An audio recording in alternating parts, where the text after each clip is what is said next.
Well, we're gonna go dig some potatoes.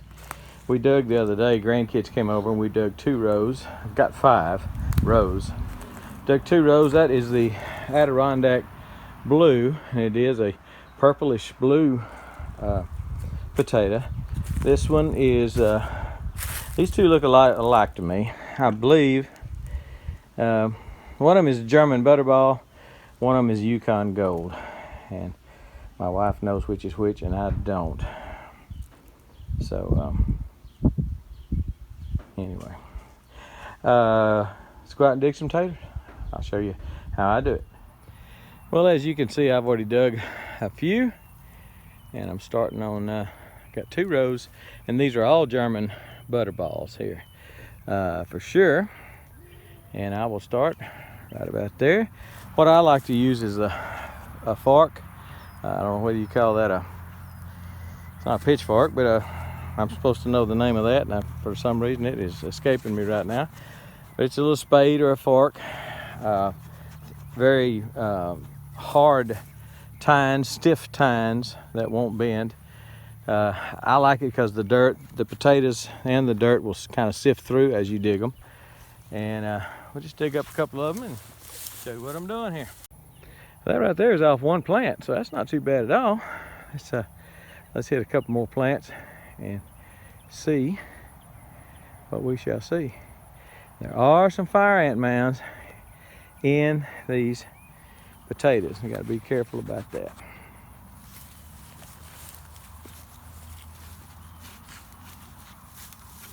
Under it, then I flip it, then I kind of comb through it, and my wife's gonna come back and comb through it again. She doesn't want to miss even one of them. Nothing there. Big plant.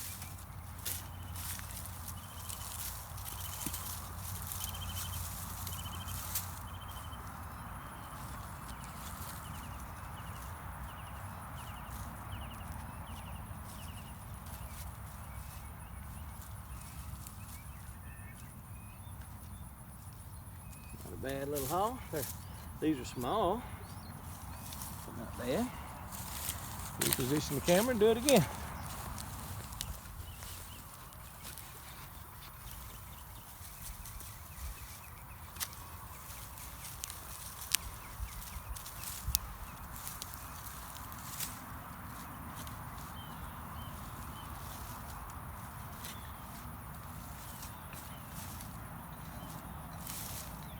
I've seen some people dig down, just grab a hold of the tops and pull, and potatoes come up, but I have not found that to be working real well right here. I don't know whether the ground is harder or for whatever reason, just not working that well. Do a couple more, show you what I'm doing, and then I'll put the camera down and get to work.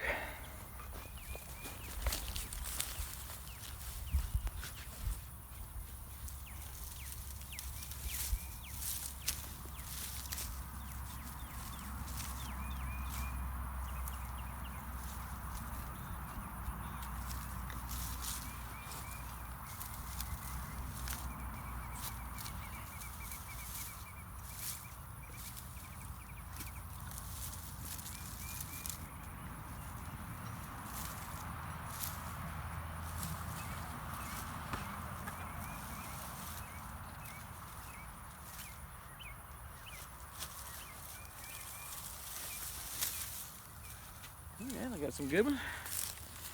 Let me move the camera and show you those. Again, these are German Butterball.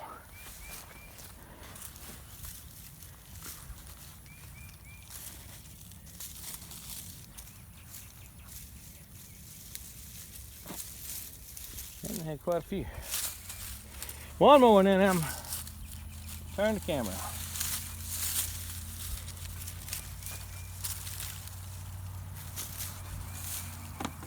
Nice one there.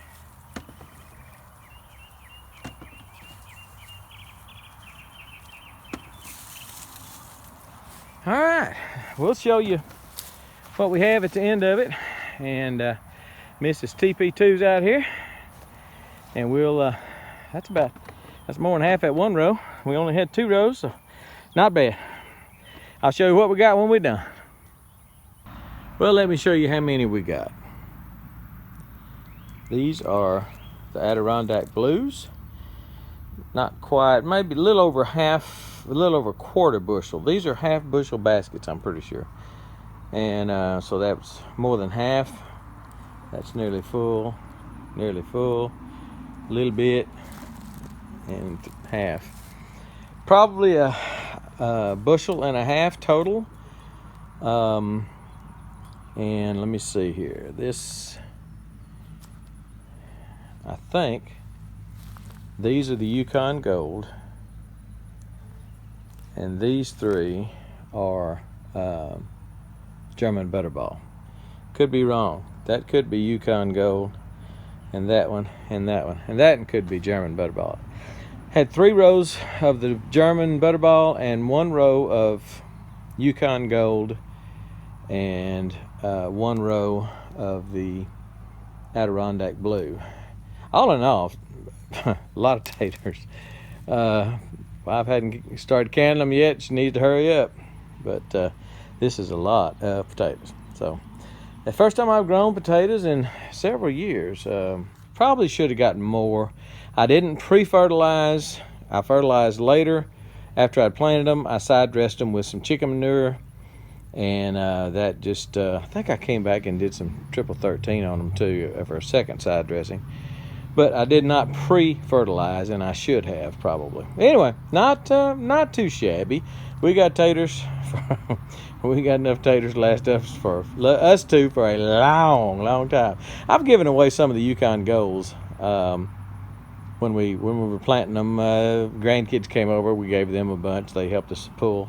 Gave them some blue ones. Told them go have some blue French fries. And anyway, pretty happy with what we grew. None of them are huge.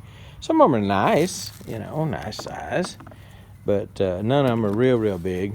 And anyway, but they are good. We've made lots of baked taters and such, and fried taters, and they are good. They're really good. So just wanted to let you know, show you what we came up with after we dug them all. And this is it. Quite a few. We're happy. All right, we're gone.